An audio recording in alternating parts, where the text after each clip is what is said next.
going to build a tower that reaches into heaven. So we have a signal in verse 5. God's going to put them in their place. So now let's see what He does and how He responds to the refusal to glorify God, but seek the praise of man, and securing their life in a city, and failure to spread. Let's read verses 6 to 8. The Lord said, "Behold, they are one people, and they have all one language. And this is only the beginning of what they will do, and nothing that they propose to do will be impossible for them. Come, let us go down, and there confuse their language, so that they may not understand one another's speech." So God dispersed them from there over the face of the whole earth, just like we read in chapter 10. And they left off building the city.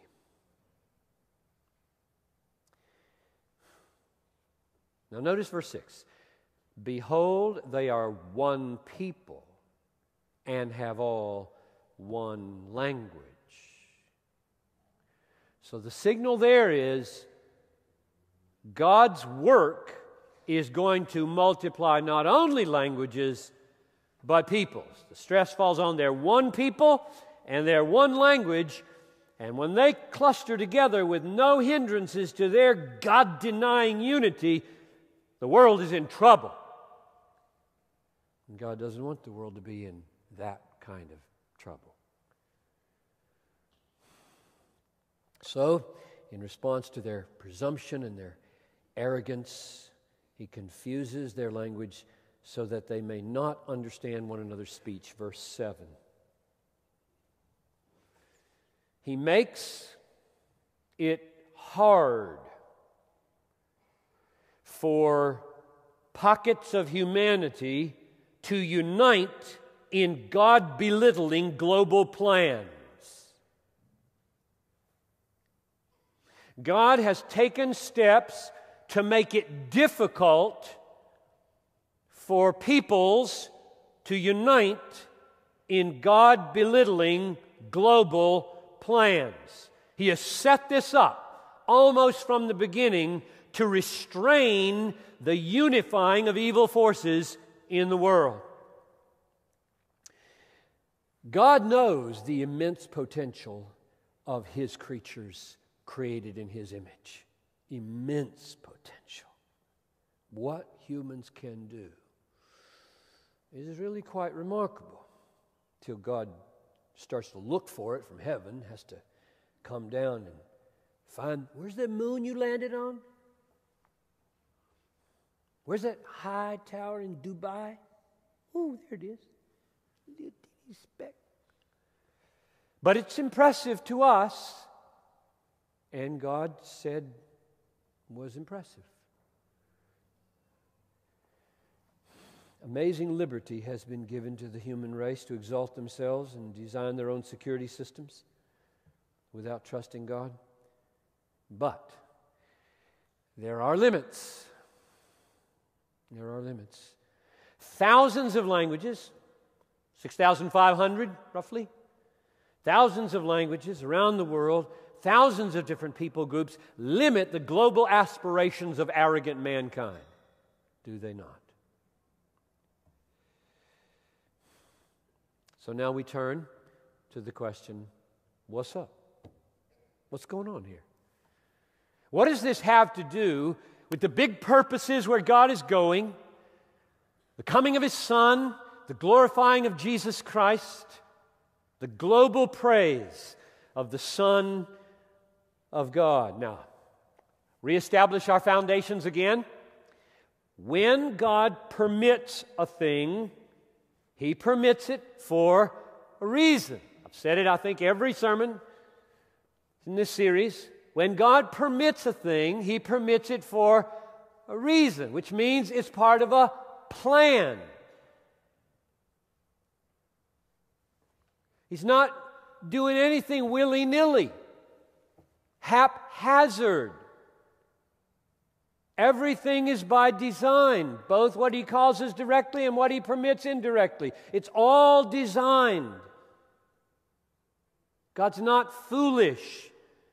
He's not constantly playing catch-up. The languages of the world are not an afterthought to an unforeseen sin.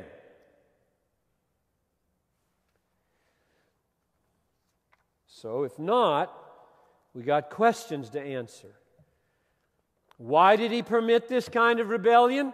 And why did He respond to it the way He did in view of His everlasting purpose to glorify Christ crucified, whom He had in His mind before the foundation of the world, according to Revelation 13:8, as we saw last time?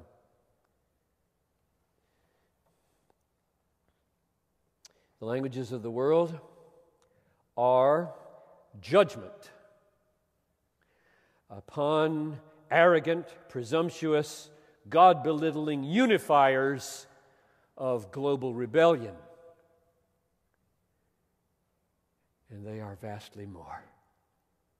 Vastly more. So we ask again, how does this spectacular sin and the consequences of divided peoples, divided languages, glorify Christ? And I wrote down 5 ways. Number 1, God's division of the world into different languages hinders the rise of global, monolithic, anti-Christian states that would have the power to simply crush all Christians with one dictatorial edict. You know, we often think of the multiplicity of languages and their accumulating cultures as a hindrance of the spread of the gospel, of the glory of Christ. That's not the way God thinks about it. God is way more concerned with unity than diversity in the world. Way more concerned. God knows something you may not know about if, in fact, there were no restraints on global anti-God unifying efforts. Those efforts could crush His people in a moment. And God uses means. You can push back against God if you want and say, I wouldn't have done it that way. Just snap your finger and wipe out the enemy.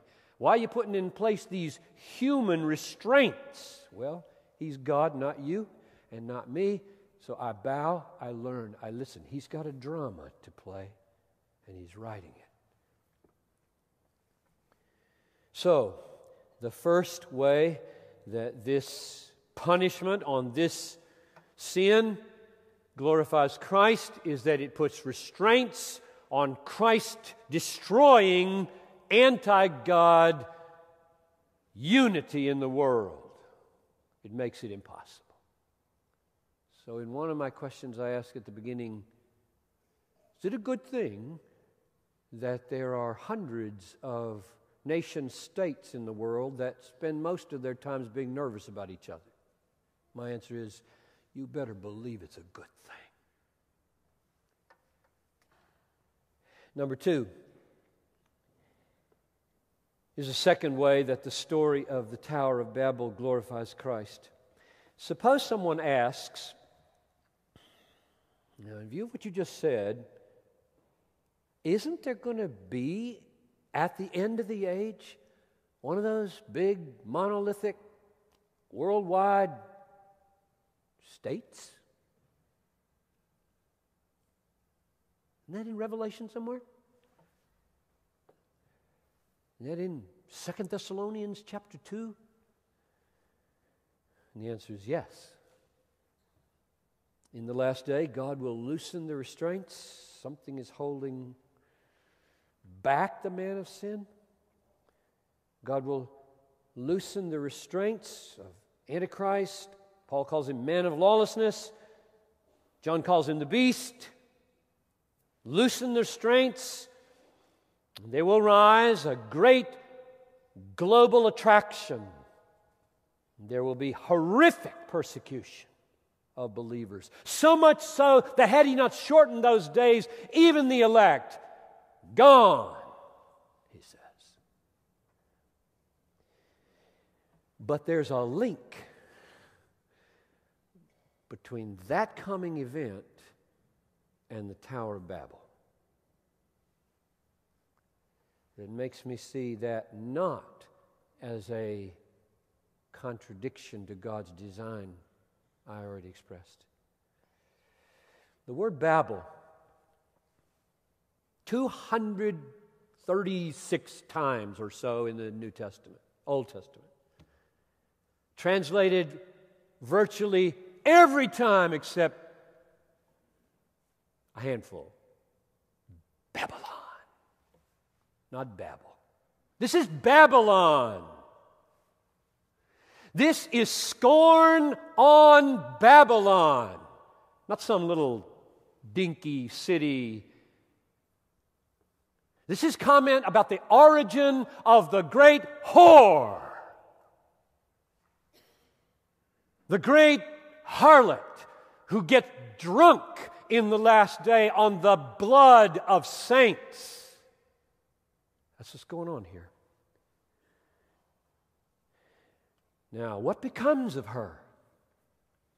The book of Revelation describes this Babylon, which represents the great city, mercantile, professional powers of the world exalting themselves against God and against His anointed, raging. What becomes of her? Let me read you just a few verses, and you listen to the words from Revelation for echoes of Genesis 11. Her sins are heaped high as the heaven.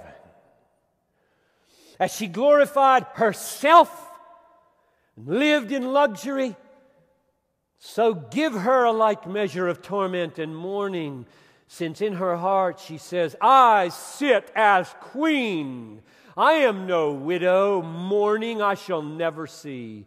Alas, alas, you great city, you mighty city Babylon, for in a single hour your judgment has come. Yes. In the last day, God will loosen the reins. There will be a man of sin, a man of lawlessness, an antichrist, a beast. And there will be an uncanny attraction to him across cultures and languages. Christians will endure horrific persecution. And then, on the clouds of heaven, the Lord God Almighty, Jesus Christ, will slay him with the breath of His mouth. 2 Thessalonians chapter 2, verse 7. Verse 8.